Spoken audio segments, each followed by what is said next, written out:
Esse louvor é muito gostoso, né? Boa noite, irmãos. Ixi, mas que boa noite fraquinho. Boa noite, irmãos. Ah, melhorou. Tudo na bênção? Irmãos, hoje nós vamos ver uma mensagem aqui. Eu preguei essa mensagem de manhã. O puxão de orelha de Jesus. Que é isso, pastor?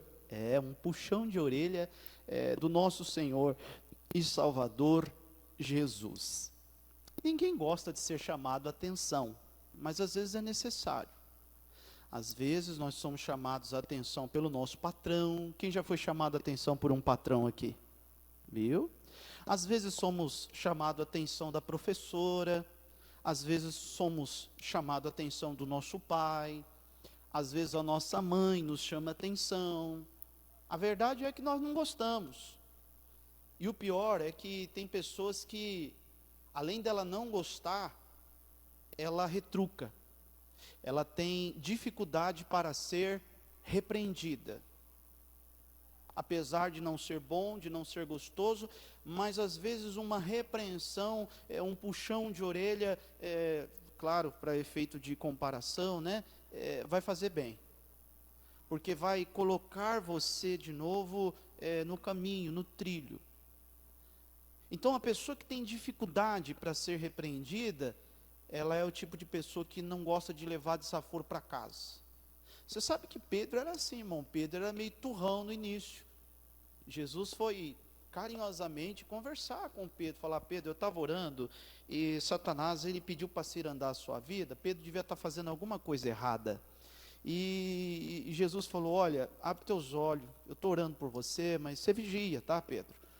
Poxa, Pedro de vez falar: não, Senhor Jesus, misericórdia, eu queria até falar para o Senhor que eu aprontei mesmo, eu fiz uma coisa errada, mas não foi isso que Pedro fez.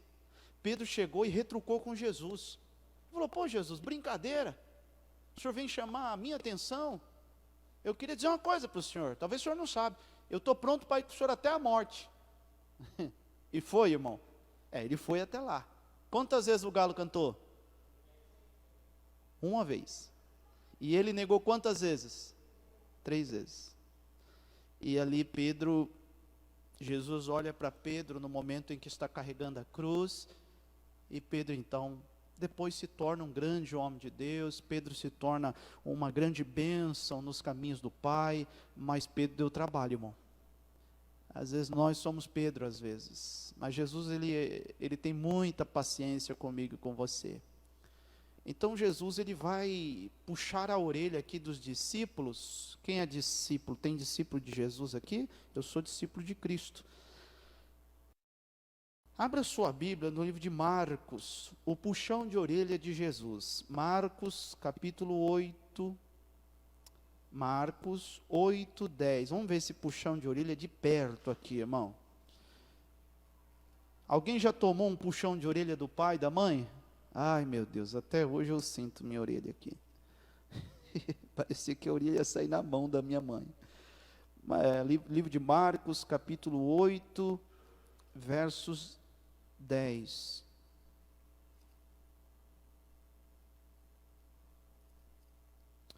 Que noite quente, né, irmãos? Noite gostosa. Marcos, capítulo 8, versículo de número 10.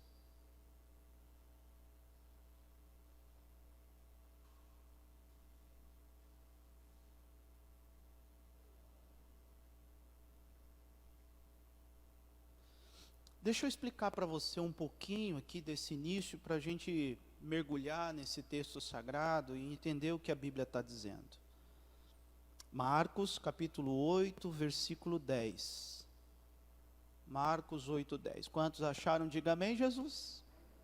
Olha para o pastor agora um minutinho. Deixa eu explicar para você, para a gente mergulhar no texto sagrado. Jesus, ele está vindo aqui nessa passagem que a gente vai ler, de uma jornada de 3 dias, mas 3 dias bem trabalhosos mesmo. 3 dias de muitas curas, 3 dias de muitos milagres, 3 dias em que coxos começaram a andar, cegos começaram a enxergar, a mulher do fluxo de sangue. Jesus está vindo numa caminhada de milagres e o povo seguindo Jesus, e de repente, num dia em que tinha uma multidão de crianças, de homens e mulheres, o dia foi entardecendo, Jesus virou para Filipe e perguntou: Filipe, quanto dinheiro a gente tem? Você acha que esse dinheiro é capaz? Veja lá o alforje, porque Jesus pediu oferta também. Veja lá o alforje, veja quanto que tem e veja se dá para a gente comprar pão para toda essa multidão que está aqui. Filipe vai lá na primeira missão dele e vai ser reprovado. Filipe vai lá, olha e traz e fala: Senhor, para esse tanto de multidão, o tanto de dinheiro que a gente tem aqui, não vai dar não.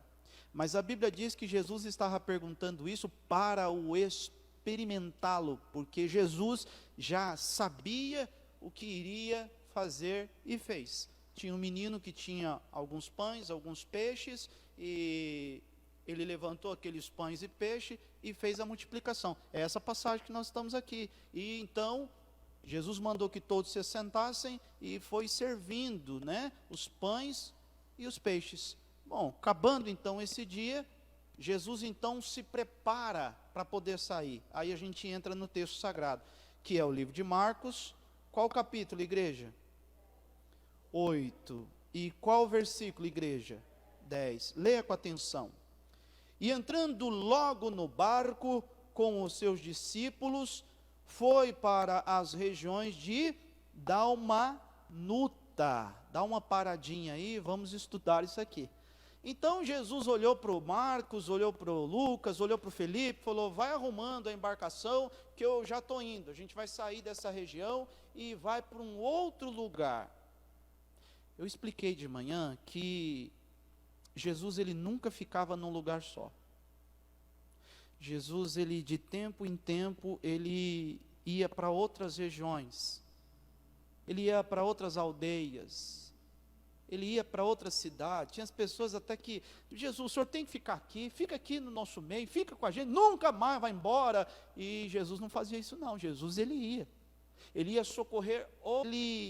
Ele saiu do lugar que ele estava, as pessoas queriam que ele ficasse ali mais um pouco, mas ele falou: não, eu tenho que ir para outra região. Então, enquanto eles estão embarcando, estão colocando a rede, estão colocando tudo, e Jesus vai entrar dentro do barco, Jesus é surpreendido por um grupo de saduceus e fariseus. Olha o versículo de versículo 11, e leia com atenção, vamos ler juntos? E saíram os fariseus e começaram a disputar com ele, pedindo-lhe para o tentarem. O que eles estão pedindo, irmãos?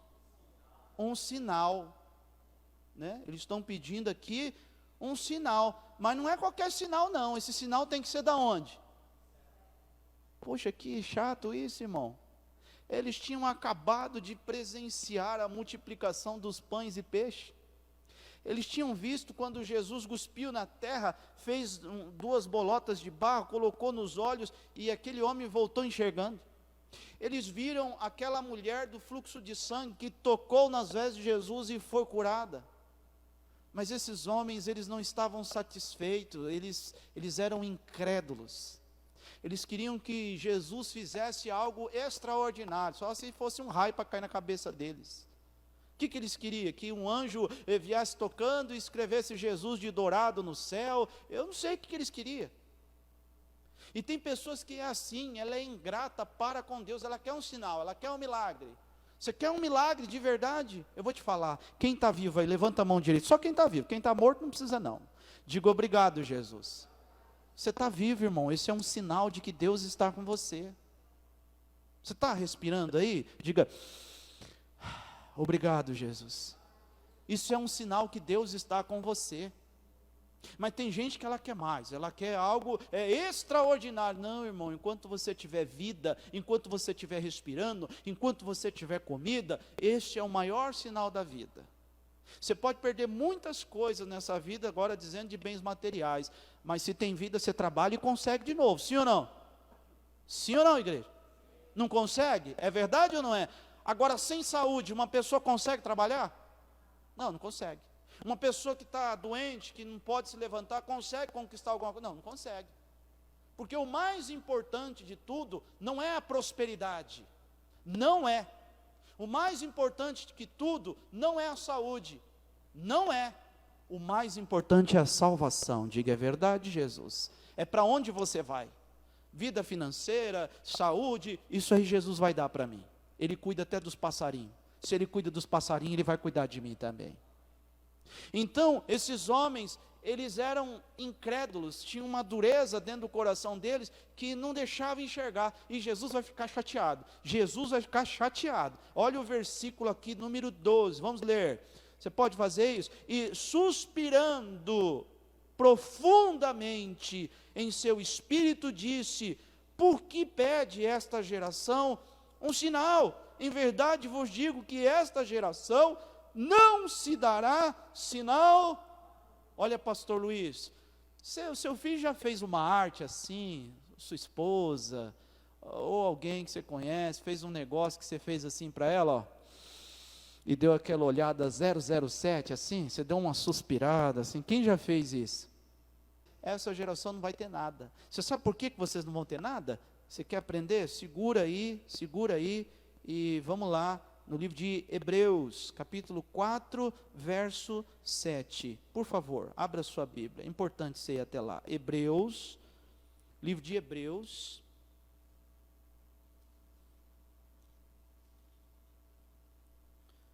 Cadê você? Tessalonicense, Timóteo, Tito, Filemon, Hebreus, vamos lá?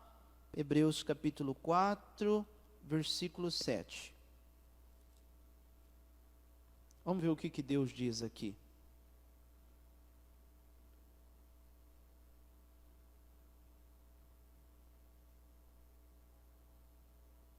Amém? Não senti muito firmeza nesse amém, não. Hebreus 4, 7. Amém? Agora melhorou. Vamos lá? Determina outra vez um certo dia. Que dia? Hoje. Dizendo, por Davi, muito tempo depois, como está dito, hoje, se ouvires a sua voz, não endureçais o que, concórdia? A dúvida é um sintoma de coração endurecido. Não, o dia que eu melhorar, o dia que Deus fizer um milagre, eu vou na igreja. Às vezes a pessoa passa aqui na frente, ela não fala com ninguém, é ela e Deus. O dia que Deus me abençoar, eu vou entrar nessa igreja aí, vou agradecer, vou dar uma boa oferta. Não, ela está se esquecendo que Jesus falou: vinde a mim os cansados, aflitos, amargurados, e eu vos aliviarei. É para você vir como você está, lascado, endividado, não importa. Jesus não leva em tempo o tempo da ignorância. Jesus não leva isso em tempo. Você tem que vir do jeito que você está, crendo, acreditando, porque se você não crer, vai ser um passeio na igreja. Não, eu quero crer que Jesus vai operar um milagre. Eu quero crer que Jesus é o Salvador. Ele veio para me salvar. Eu quero buscar esse Deus para me converter, para servir a Deus. Irmão, eu já falei isso aqui uma vez. Jesus amado, irmão, se nós não servirmos Jesus, o que vai sobrar para a gente servir nesse mundo aqui? O quê? Se você não servir a Deus, o que você vai servir? Não tem nada, irmão. É só Deus. É só Jesus. Não endureça o seu coração. Se você tem filhos, agradeça. Isso é um sinal que Deus te ama. Ele confiou você um filho, para você ser mãe, para você ser pai. Se você é avô, se você é avó, agradeça. Isso é um sinal que Deus ele confiou em você para você ser vó. Se você tem um trabalho, agradeça a Deus. Deus te deu um talento, uma sabedoria, um entendimento que não deu para ninguém, deu para você. Você sabia que o teu dedo e o meu tem uma digital que ninguém tem, só você? Somos em mais de 220 bilhões de pessoas e só você tem essa digital. A sua digital não é igual a minha, que não é igual a da sua esposa, que não é igual a ninguém aqui dentro do mundo todo. Só você tem essa digital. Que mais de sinal que a gente quer? Quem pode fazer assim com a mão? Quem a mão está abrindo e fechando assim? Diga obrigado, Jesus. Sua mão está funcionando, irmão. Tem gente que não tem a mão funcionando. Isso é um sinal que Deus te ama. Isso é um sinal que Deus está cuidando de você. Olha a pandemia que nós, graças a Deus, cada vez mais estamos deixando isso para trás, que o mundo todo vivenciou. Eu não sei como é que foi na sua casa, na sua família, não sei se isso pegou em você ou não, mas se você está aqui é porque você está vivo, você passou por isso. Nós chegamos aqui, irmão, mas teve muitas pessoas que ficou para trás. Muitas pessoas que morreram sem oxigênio, sem respirar, que é uma coisa de graça. Não tinha ar para respirar. E quem está vivo aí, digo obrigado, Jesus. O que mais de sinal que a gente quer, irmão? O que mais? A gente tem uma igreja que Jesus nos deu, para que você seja abençoado. Deu um pastor para pregar o evangelho para você. Deu voz para você louvar, para você. O que mais que a gente quer? Servir a Deus é uma das coisas mais lindas que tem. Diga para o teu irmão, não endureça o teu coração não, meu irmão. Deus te ama. Não endureçais o coração. Ah, pastor, irmão, se está escrito na Bíblia é porque tem gente que tem o coração endurecido. Volta lá, vamos lá no livro de Marcos. Jesus dá um suspiro. E Marcos, capítulo 8, agora, versículos 13. E deixando-os, tornou a entrar no barco e foi para o outro lado. E eles se esqueceram de levar o que, igreja? Pão. E no barco não tinha consigo senão o que, igreja? E fez um monte de multiplicação de pão.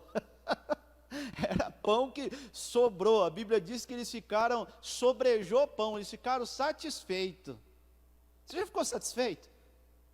Quando chega assim, coloca o almoço, aí você come, e aí tua esposa ou alguém fala para você, come mais essa costelinha aqui, que essa costelinha tá boa, essa costelinha, aí você vai, come, aquela costelinha, come, não, agora você vai comer essa couve aqui, essa couve frita com bacon, você come, aí quando você comeu, que a barriga está esticada, a pele está até brilhando, aí chega um pudim assim, delicioso, e aí fala para você, come agora esse pudim, que esse pudim está gostoso, aí você está a ponto de explodir, você fala, não aguento mais, não, mas come esse pudim, não, eu não aguento mais, porque você está satisfeito. É assim que Deus quer ver nós na palavra de Deus, saindo da igreja satisfeito. Essa palavra foi para mim, essa palavra ficou comigo. Sobrou pão, irmão, sobrou cestos, e ninguém foi capaz de lembrar de pegar um pãozinho, ia dar fome na viagem. O puxão de orelha de Jesus está vindo aí, versículo 15, e ordenou-lhes dizendo, olhai, guardai-vos do fermento dos fariseus e do fermento de Herodes. Ele está falando aqui que o fermento é assim, né? Você põe um pouquinho de fermento na massa, e se você exagerar um pouquinho, o bolo vai sair como é que chama lá, da forma, e se você pôr um pouquinho mais, ele vai sair do fogão, e se pôr um pouquinho mais, vai sair até da casa, vai sair bolo até, vai sair bolo até pela janela. Então Jesus está falando que o fermento, um pouquinho só de maldade, não pastor, sabe o que é? É só uma 51, mas é uma 51 assim, não dá nem para ver pastor, é um fiozinho assim, eu ponho mais limão do que 51, quase ninguém vê, é só mesmo, só para molhar o bico.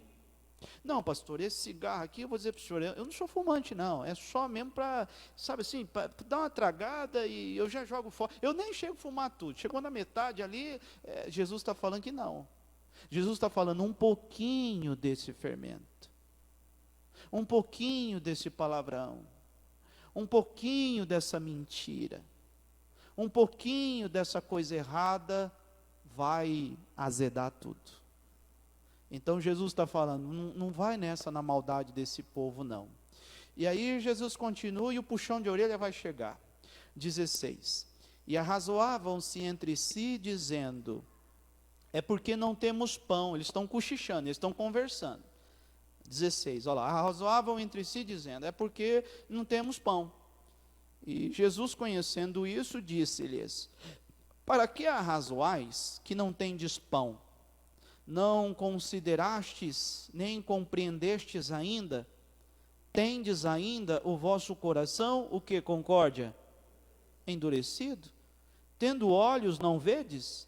E tendo ouvidos, não ouvis? E não vos lembrais? Quando parti os 5 pães entre os 5.000, quantos cestos cheios pedaços levaste? Quanto que eles disseram? 12. E quando partiu os 7 entre os 4.000, quantos cestos cheios de pedaços levantaste? Disseram quanto? 7. E ele lhe disse, como não entendais o que, irmãos? Pode fechar sua Bíblia, feche sua Bíblia, Deixa a Bíblia fechada aí e vamos meditar aqui no que Jesus falou. Pode fechar a Bíblia, pode pôr lá do lado. Jesus então entra no barco e começa a falar para eles tomar cuidado com aquele fermento. E os discípulos estão razoando, eles estão conversando, mas em voz baixa, quase que fofocando, quase que cochichando. Então, preste atenção, vamos tentar ilustrar aqui para ajudar o nosso entendimento.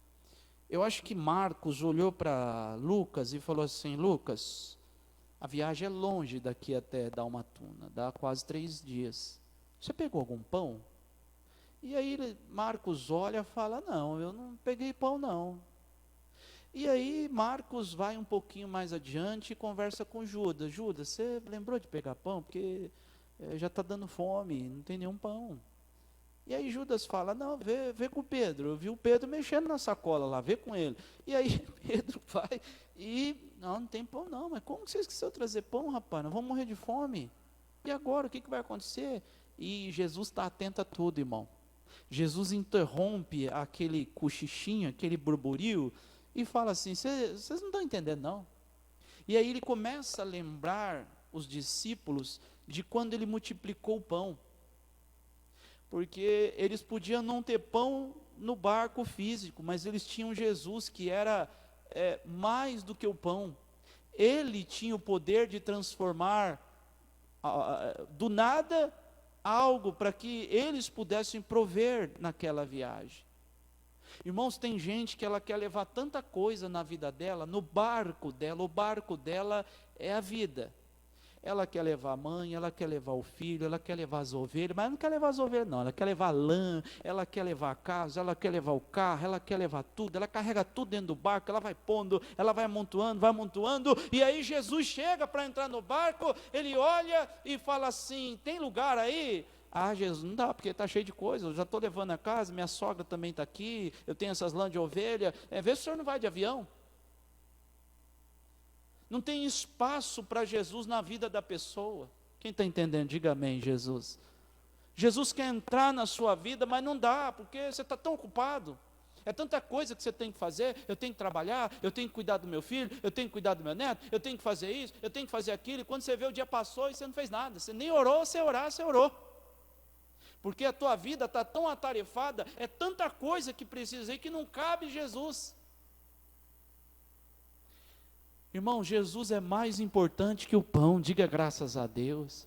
Os discípulos estão preocupados com o pão, sendo que quem está dentro do barco deles é Jesus, o autor e consumador, aquele que pode fazer um milagre.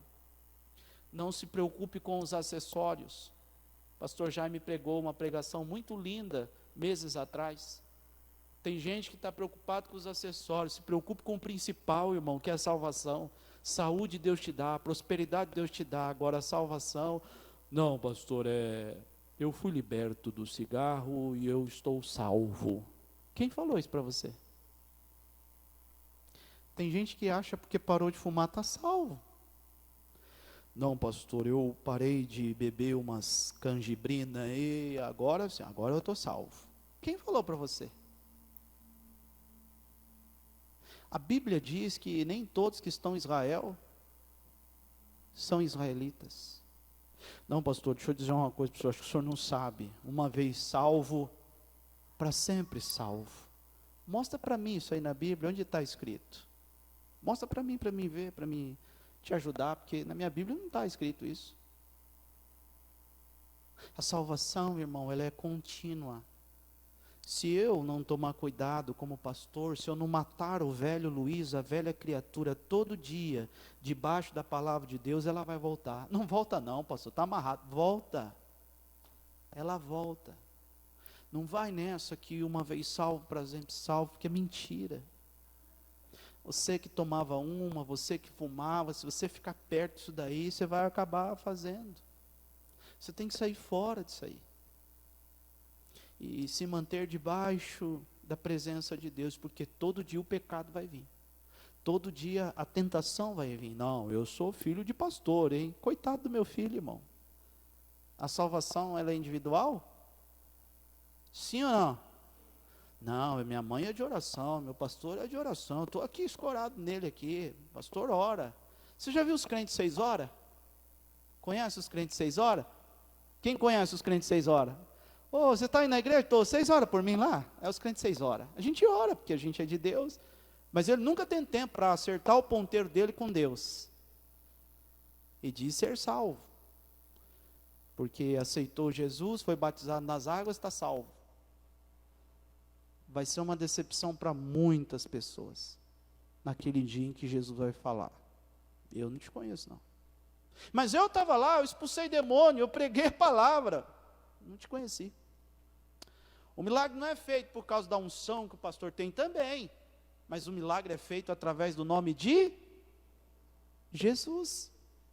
Nós temos que tomar cuidado, irmão, nós temos o principal, que é Jesus. Se Jesus está no seu barco, ô meu irmão, tudo vai muito bem.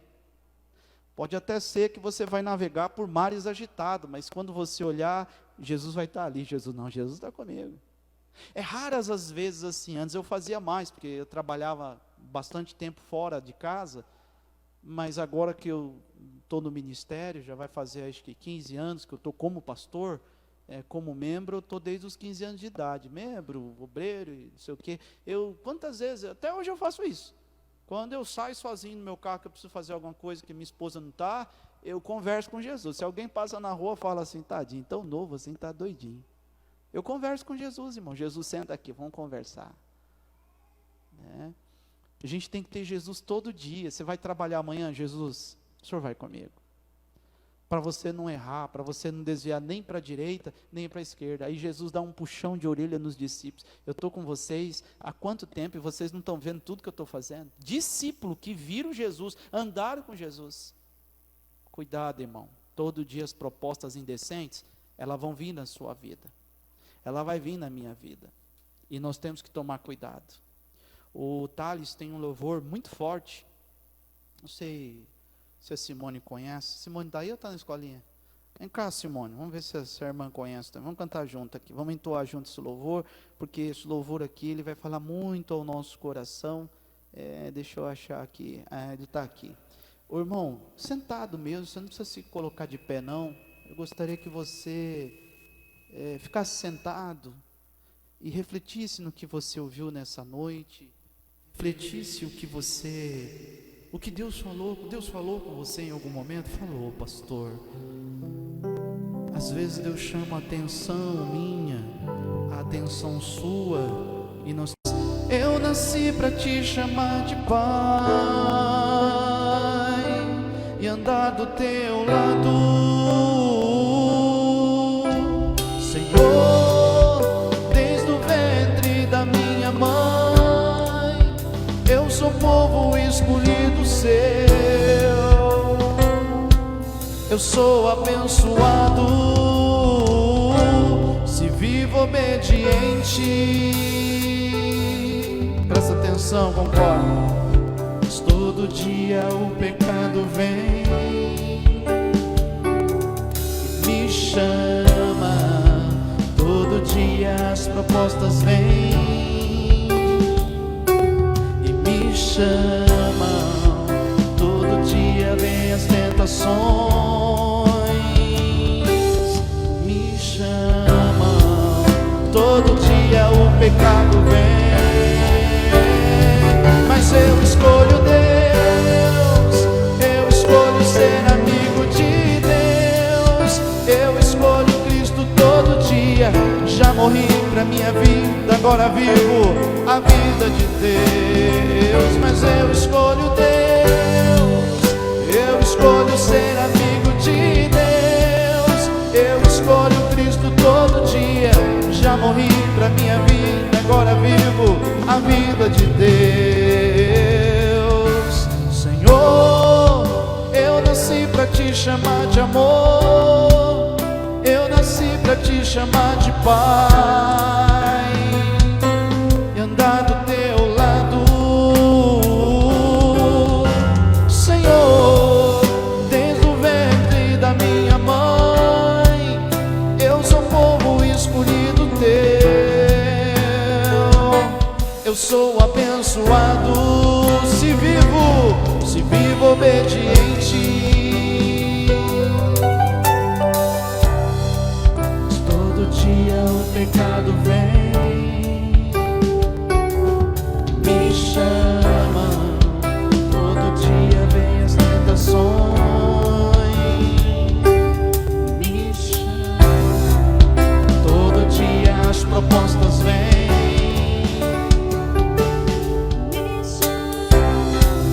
Todo dia o pecado vem, mas eu escolho Deus, eu escolho ser amigo de Deus, eu escolho Cristo todo dia. Já morri pra minha vida, agora eu vivo a vida de Deus, mas eu escolho Deus, eu escolho ser amigo de Deus, eu escolho Cristo todo dia.